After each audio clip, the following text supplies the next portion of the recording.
ತಂದೆಯವರು ಹಾಕಿಕೊಟ್ಟಿರ್ತಕ್ಕಂತಹ ರಾಜಕೀಯದ ಮಾರ್ಗವೂ ಕೂಡ ಇದ್ದೇ ಇರುತ್ತೆ. ಯಾಕೆಂದರೆ ಎಂಡ್ ಆಫ್ ದ ಡೇ ಫ್ಯಾಮಿಲಿಯಿಂದ ಬಂದಿರುವಂತಹ ವ್ಯಕ್ತಿಗೆ ಅವ್ರನ್ನ ಅಳೆಯೋದಕ್ಕಿರುವಂತಹ ಮಾನದಂಡ ಅವರ ಹಿರಿಯರು ಏನು ಮಾಡಿದ್ದಾರೆ ಅನ್ನುವಂಥದ್ದು. ಅಂದರೆ ಹಿರಿಯರು ದೊಡ್ಡ ಇದನ್ನು ಸೆಟ್ ಮಾಡಿದಾಗ, ಒಂದು ಸ್ಟ್ಯಾಂಡರ್ಡನ್ನು ಸೆಟ್ ಮಾಡಿದಾಗ ಅದರ ಅಳತೆಗೋಲಿನಲ್ಲಿ ಅಳೆಯುವಂಥದ್ದು ಸಾಮಾನ್ಯ ಇರುತ್ತೆ.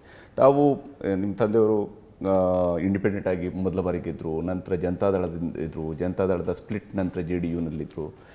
ಇವೆಲ್ಲ ಆದಮೇಲೆ ನೀವು ಕಾಂಗ್ರೆಸ್ಗೆ, ಯಾಕೆಂದರೆ ಅವರು ಕಾಂಗ್ರೆಸ್ ವಿರೋಧಿ ರಾಜಕಾರಣವನ್ನು ನಿರಂತರವಾಗಿ ಮಾಡ್ಕೊಂಡ್ರು. 78ರ ಒಂದು ಸೋಲನ್ನು ಹೊರತುಪಡಿಸಿದರೆ ಸತತವಾಗಿದ್ದಂಥವರು ಕೂಡ. ನಿಮಗೆ ಕಾಂಗ್ರೆಸ್ ಜೊತೆ ಸೇರಬೇಕು ಅನ್ನೋಂಥದ್ದು ಯಾಕೆ ಅನ್ನಿಸ್ತು? ಆ ನಿರ್ಧಾರಕ್ಕೆ ಪರ್ಟಿಕ್ಯುಲರ್ ರೀಸನ್ ಏನಾದ್ರು ಇದೆಯಾ?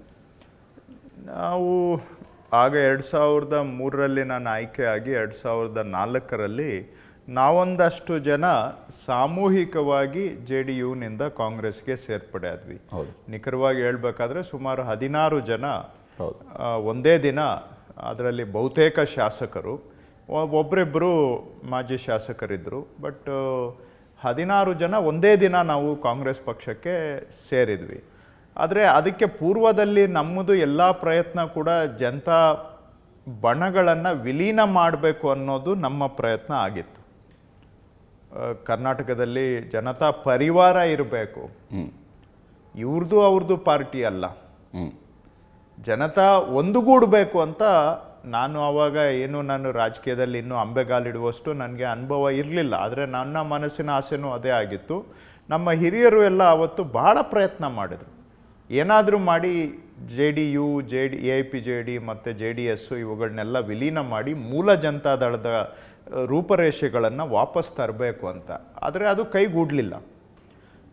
ದೊಡ್ಡ ಸ್ಥಾನದಲ್ಲಿದ್ದಂಥವರು ಅವತ್ತೇನು ಹೇಳಿದ್ರು ಅಂದರೆ, ನೀವು ಬಂದು ಸೇರ್ಕೊಳ್ಳಂಗಿದ್ರೆ ಸೇರ್ಕೊಳ್ರಿ, ವಿಲೀನ ಗಿಲೀನ ಎಲ್ಲ ಬಿಟ್ಬಿಡ್ರಿ ಅನ್ನೋ ರೀತಿಯಲ್ಲಿ ಭಾಳ ನಮಗೂ ಮನಸ್ಸಿಗೆ ನೋವಾಗೋ ಥರ ಖಡಕ್ಕಾಗಿ ಹೇಳಿದರು. ಸೊ ಆವಾಗ ಅದನ್ನು ನೋಡಿಬಿಟ್ಟು ನಾವು ಹೋಗಿ ಎಲ್ಲೋ ಒಂದು ಕಡೆ ಸರೆಂಡ್ರ್ ಆಗುವಂಥದ್ದು ಆಗೋದಿಲ್ಲ. ವಿಲೀನ ಅಂದರೆ ಸಮಾನ ಗೌರವ, ಸಮಾನ ಮನಸ್ಕರು ವಿಲೀನ ಆಗ್ತಾರೆ. ನೀವು ಬಂದು ಸೇರ್ಕೊಳ್ಳಿ ಅಂತ ಹೇಳಿದ್ರೆ, ಇದು ಯಾಕೋ ಅವತ್ತು ನಮ್ಮ ಹಿರಿಯರ ಸ್ಥಾನದಲ್ಲಿ ನನಗೆ ಯಾರಿದ್ರು ಅವರು ಇದು ಸರಿ ಇಲ್ಲಪ್ಪ ಈ ರೀತಿ ಇವರು ಹೇಳೋದು ಅಂತ ಅವರು ಇದು ಒಳ್ಳೆ ಚಿಹ್ನೆ ಅಲ್ಲ ಇದು. ನಾವು ವಿಲೀನ ಮಾಡಿ ಅಂತ ನಾವು ಕೇಳಿದ್ರೆ ಇವರು ನೀವು ಬಂದು ಸೇರ್ಕೊಳ್ಳಂಗಿದ್ರೆ ಸೇರ್ಕೊಳ್ರಿ ಅಂತ ಹೇಳ್ತಾರೆ ಅಂದರೆ ಇದು ಒಳ್ಳೆ ಗುರುತಲ್ಲ ಇದು ಅಂತ ನಮ್ಮ ಹಿರಿಯರು ವಾರ್ನ್ ಮಾಡಿದರು, ನಮ್ಮ ತಂದೆ ಸ್ಥಾನದಲ್ಲಿ ಇದ್ದಂಥವರು. ಸೊ ಅವರು ಆವಾಗ ಅಲ್ಲಿಗೆ ಆ ಆಪ್ಷನ್ ಕ್ಲೋಸ್ ಆಯಿತು. ನಮಗೆ ವಿಲೀನ ಆಗ್ತಾ ಇಲ್ಲ, ವಿಲೀನ ಆಗಲಿಕ್ಕೆ ಬಿಡ್ತಾ ಇಲ್ಲ. ನಾವು ಬಂದು ಸೇರ್ಕೊಳ್ಳಿ ಅಂತ ಹೇಳ್ತಾರೆ ಅಂತ ಹೇಳಿದ್ರೆ ಅದು ನಮಗೆ ಮನಸ್ಸಿಗೆ ಗೌರವಕ್ಕೆ ಒಪ್ಪೋದಿಲ್ಲ.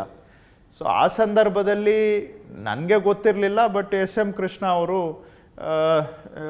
ನಮ್ಮ ಶ್ರೀನಿವಾಸ್ ಗೌಡ್ರಿಗೆ, ರಮೇಶ್ ಕುಮಾರ್ ಅವ್ರಿಗೆ, BL ಶಂಕರ್ ಅವ್ರಿಗೆ, ಇಂಥವರಿಗೆಲ್ಲ ಕರೆಸಿ ಮಾತನಾಡಿ ಅವರನ್ನು ವಿಶ್ವಾಸಕ್ಕೆ ತಗೊಂಡು ಅವರನ್ನು ಗೌರವವಾಗಿ ನಡೆಸ್ಕೊಂಡು, ನೀವೆಲ್ಲ ಈಗ ಬೈರೇಗೌಡರು ಇಲ್ಲ, ಅಷ್ಟೊತ್ತಿಗೆ ನಾಗೇಗೌಡರು ತೀರೋಗಿದ್ರು, JH ಪಟೇಲ್ರು ಇರಲಿಲ್ಲ, ಬೊಮ್ಮಾಯಿಯವರು ಬಹುಶಃ ಮರ್ತಿದ್ದೇನೆ ಇದ್ರೋ ಇಲ್ವೋ, ಹೆಗಡೆ ಅವರು ತೀರೋಗಿದ್ರು.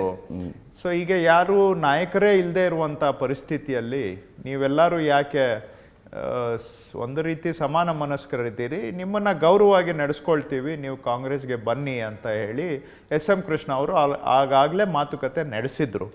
ನನಗೆ ಗೊತ್ತಿರಲಿಲ್ಲ. ನಾನು ನೀವು ಹೇಳ್ದಂಗೆ ನಮ್ಮ ತಂದೆಯವರು ಕಾಂಗ್ರೆಸ್ ವಿರುದ್ಧ ಹೋರಾಟ ಮಾಡ್ಕೊಂಡು ಬಂದಿದ್ದಾರೆ ಅನ್ನೋದು ಒಂದೇ ನನಗೆ ಗೊತ್ತಿತ್ತು. ಅದು ಬಿಟ್ಟರೆ ನನಗೆ ಇನ್ನೇನು ಗೊತ್ತಿರಲಿಲ್ಲ. ಸೊ ಹಾಗಾಗಿ ಕಾಂಗ್ರೆಸ್ಗೆ ಸೇರುವಂಥದ್ದು ಸ್ವಲ್ಪ ಕಷ್ಟ, ನುಂಗ್ಕೊಳ್ಳಿಕ್ಕೆ ಕಷ್ಟವಾಗಿದ್ದಂಥ ವಿಷಯನೇ. ಆದರೆ ಕೊನೆಗೆ ನಮ್ಮ ತಾಯಿಯವರು ಏನು ಹೇಳಿದ್ರು, ನೋಡಪ್ಪ 4 ಜನ ದೊಡ್ಡವರಿದ್ದಾರೆ, ಅವ್ರು ಏನು ಹೇಳಿದ್ರೆ ಅವರಲ್ಲಿ ನೀನು ಒಬ್ಬನಾಗಿ ಹೋಗು ಅಂತ ಹೇಳಿದ್ರು. ಓಕೆ.